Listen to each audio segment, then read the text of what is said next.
المريضة اسمها هاند زارتنا بالمستشفى قبل 5 أيام. مع الأسف لديها مرض السكري، وكانت عندها التهاب بالقدم مع جانجرين بالإصبع. كانوا موصيها خارج المستشفى مالتنا بأنه بيها خطورة ولازم تبتر رجلها. الحمد لله احنا بمدينة فاروق الطبية عندنا فريق متكامل من الأطباء بحيث نعالج هاي الحالات، لأن هاي الحالات لازم يكون فريق من أطباء السكر وتداخل قسطري وأطباء العظام، وهمينا ممرض أو ممرضة اللي تداوي الجرح. يلا نقدر نطلع بالنتيجة مضبوطة، لأن هذا عمل مو طبيب أو ممرض واحد. فالحمد لله قدرنا بأنه ننقذ رجلها وهي كلش زينة وتتماثل للشفاء، واليوم طلعناها من المستشفى بالسلامة إلى مكان إقامتها. أنا اسمي أسمهان نامق مولود، مواليد 1960. انصابيت بالسكري 1998 يوم 15/10/2022. أنا بتركيا انصابيت إصبعي، فرحت هناك للطبيب قال لي هذا مرهم ويود وكبسون ومكسولين، بس التهاب صار بقدمي بأصابيعي، فاضطريت أرجع لبغداد. فخابرت على ابني بالخارج، نصحوا لابني بمستشفى الفاروق.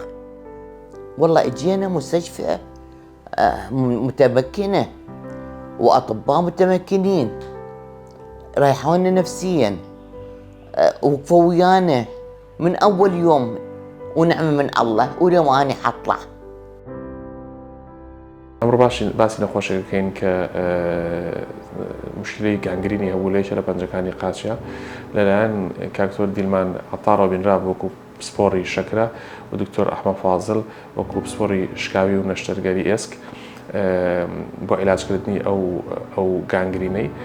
لە فەحسەکانە دەکەوتبوو کە جیرانی تەواوی خوێنبەری توانین بڵێن دەماری خوێنبەری یا خوێنبەری قاچی چەپی هەبوو.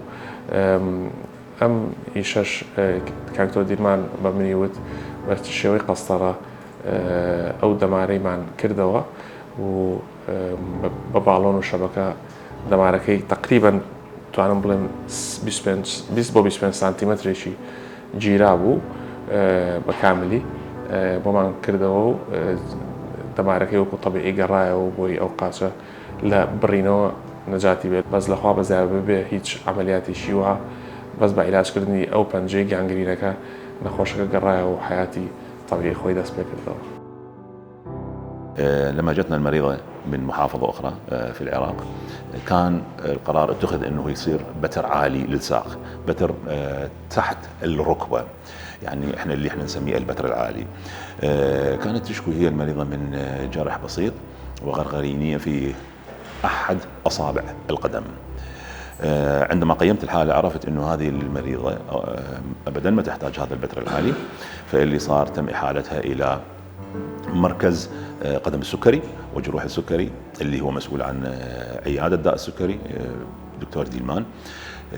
عندما شفنا المريضة قررنا أنه يتم أولا إجراء قسطرة للساق، فاللي صار أجريت القسطرة من قبل دكتور ديلان حيث تم فتح الشرايين بالساق. بهالطريقة زادت كمية الدم الواصلة للقدم اللي يزيد من احتماليات التئام أي جرح بالقدم، وانتهت بالنهاية ببتر جزئي لإصبع بسيط في القدم.